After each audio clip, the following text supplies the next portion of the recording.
The movie starts at the annual United Nations Global Warming Conference in New Delhi, where paleoclimatologist Jack Hall is giving a speech.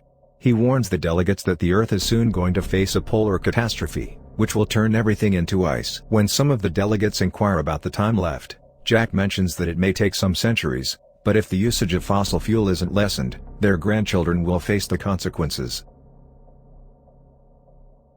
After the conference, Jack meets a representative from the National Oceanic and Atmospheric Administration, Terry Rapson, and the duo begin chatting about their respective findings. As they discuss, it snows heavily, implying that climate change has already begun. Over the course of the next few weeks, strange weather conditions strike different parts of the world. In Japan, monstrous blocks of hailstones start falling from the sky, leaving several people dead. Such hailstones are the largest that have ever been recorded in history. Meanwhile, at Terry Rapson's monitoring station in Scotland, the computers reveal that parts of the ocean are suffering massive drops in temperature. The drops are so sudden and mysterious that the communication signals placed there have frozen instantly. Elsewhere, at the International Space Station, astronauts notice gigantic storms brewing up in the Earth's troposphere. In the next scene, we are taken to Washington, D.C., where Jack is dropping his son, Sam, to the airport. Sam is a genius student who has been invited to participate in a decathlon in New York. Though his father is a well-known man, Sam appears to be angry with him, as Jack has always been a best from his life due to his busy work schedule. Nonetheless, he assures Sam that once he retires, he will have all the time for his family. Later, when Sam, along with his best friends, Laura and Brian, arrive at New York, they notice a large flock of birds flying towards the west, as if they are trying to escape something. In the meantime, Terry calls Jack from his monitoring station and informs him about his findings. He says that the polar catastrophe is approaching them rapidly, and that they have no time to escape it. When Jack inquires if it is bad, Terry replies that something like this hasn't happened in the last 10,000 years. Following this, we are taken to a weather monitoring center in California, where a technician is enjoying his time with his girlfriend. Just then, he receives a distress call from a man, who reveals that it is raining hailstones in LA. Hearing this, the technician turns on the television and gets taken aback to see that hailstones the size of golf balls have ravaged parts of LA. He immediately calls his boss and tells him to issue a tornado warning in the state of California. However, it's too late. In no time, several gigantic tornadoes circle the city and destroy everything in sight. Because of this, an emergency meeting is conducted at the Office of Global Change in Washington, D.C. One of the attendees mentions the other destructive weather occurrences in different parts of the world and asserts that something has gone wrong. Just then, Jack, who is also among the attendees, reveals to the crowd that everything is happening due to the North Atlantic currents. The currents are brought upon by the rapidly melting polar ice, which in turn is caused by global warming. He also mentions that it is just the beginning, and in some days, the weather will become worse. In the next scene, Jack meets with the vice president, and tries to make him understand that the situation is very critical. He mentions that the polar blast may hit any time soon, so mass evacuations in the northern states are necessary. However, the VP doesn't take him seriously and walks away. Elsewhere in the UK, it has started snowing at a rapid rate, so 3 helicopters are sent to the royal palace to retrieve the Queen. However, on their way, they pass through the eye of the storm, which causes their instruments to freeze instantly. In no time, the chopper blades also stop working, and all the 3 helicopters crash to the ground. One pilot manages to survive the crash, but as soon as he opens the door, he is frozen to death. Back to Manhattan, Sam and his friends try to get back to DC, but all the transport services have been derailed by the heavy downpour. Desperate to get out of the city, the trio walk to the streets, only to find the city in utter chaos. Just then, a massive tsunami appears out of nowhere and begins sweeping the place. The skyscrapers, and even the Statue of Liberty, is engulfed, as if they are nothing. Sam and his group see the impending danger and rush to the National Library Hall for safety. Sadly, thousands of not-so-lucky people are washed away and killed. Later, Terry calls Jack and informs him about the freezing air over Europe, which brought down the helicopters. This alarms Jack, and after a bit of research, he finds out that the storm is approaching the US sooner than usual. In fact, they only have 48 hours before everything freezes over. Following this, he opens the weather prediction, which shows that 3 colossal weather systems are forming in different parts of the world. They are getting larger by the day, and in Europe, the polar state has already begun.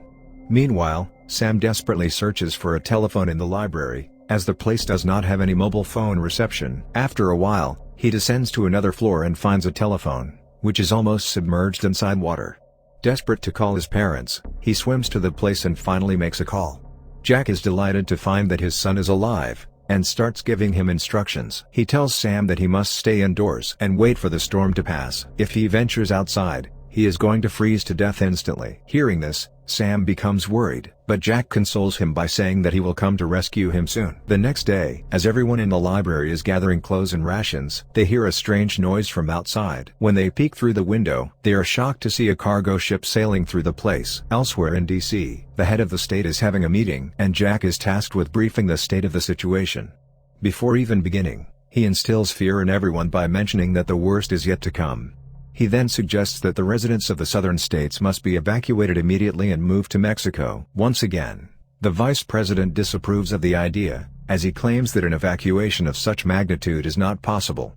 He also asks what will happen to the residents of the north, to which Jack replies that it's too late for them. If they step out of their homes, they will immediately freeze to death. The best they can do is stay inside their houses and wait for the storm to subside. Surprisingly, the president takes Jack's advice and orders the National Guard to evacuate the remaining population to the south. In New York, the people inside the library see a group of people walking on the frozen land, and deduce that they are heading to the warmer states. As a result, they also decide to venture outside, before the snow gets deeper. Sam, knowing about the impending danger, tries to warn everyone that it's a death mission, but he is completely ignored. Soon, everyone leaves the library, with the exception of Sam's group and a few other people. Meanwhile, Jack starts his trip to New York, along with his colleagues and best buddies, Frank and Jason. Since the three have visited the Arctic several times for research purposes, they are accustomed to the weather. Back at the library, Sam and his group scan through the whole building for food and discover some vending machines. They also gather some books for burning in the fireplace. Elsewhere, as Jack and his crew are traveling through the thick snow, they suddenly hit a roadblock and are forced to continue their journey on foot. They walk for a few hours with utmost dedication, but unfortunately, when they reach on top of a fragile building, Frank breaks the glass and falls in. He is caught by the lifeline, and the two friends are holding him up, but just then, the glass starts cracking.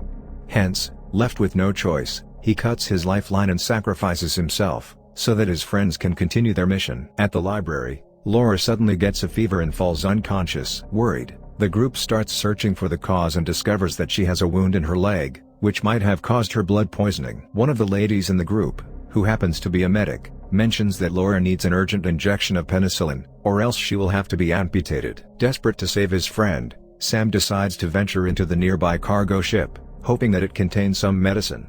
As he is about to leave, Brian and another guy JD also decide to accompany him. In the next scene, the VP, who is now stationed in a military base, finds out that the president met with an accident and died while being evacuated. To make matters worse, the researchers also find out that the eye of the storm has shifted its course to New York City.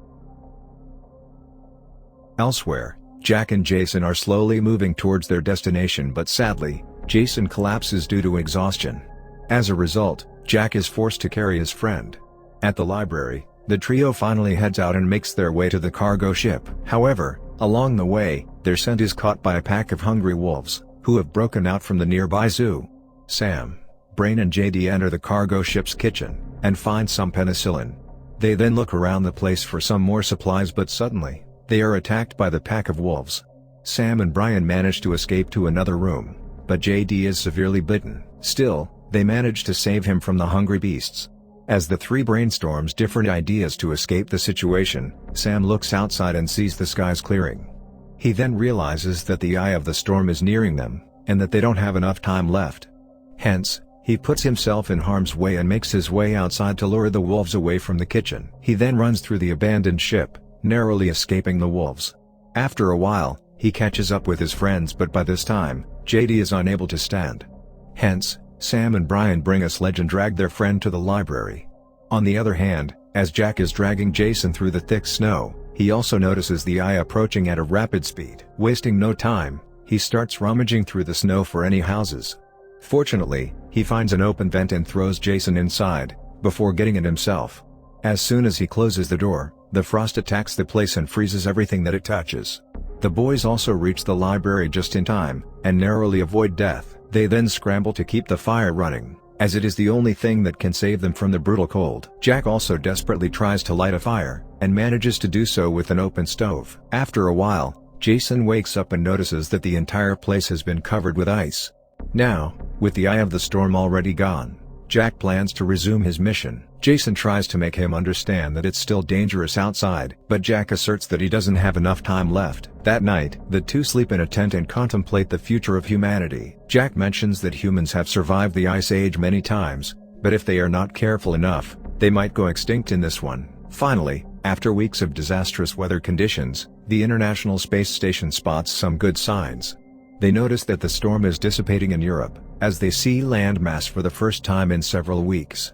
At the same time, Jack also gets out of the tent and sees that the skies have cleared.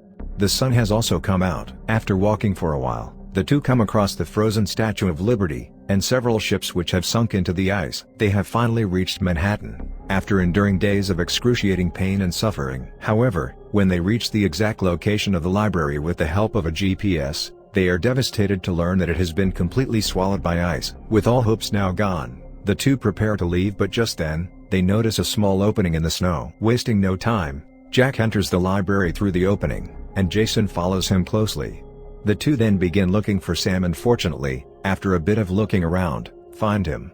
It turns out that Sam and his group are still alive because of the fire. With this, the father-son duo finally meet after weeks of separation, amidst the terrifying weather conditions. Following this, the scene cuts to Mexico, where the new president is informed that there are survivors in New York. The news excites him, and he announces live on television that he will be initiating a major rescue operation to retrieve anyone who is stranded in the northern states. In the final scene of the movie, the choppers reach Manhattan, where several people are found to be alive. They have gathered on the rooftops, waiting to be rescued. The helicopters also reach Jack and his group, who are finally taken to the south. The movie ends as an astronaut from the International Space Station gazes at the Earth and remarks that it is the clearest sky that he has ever seen.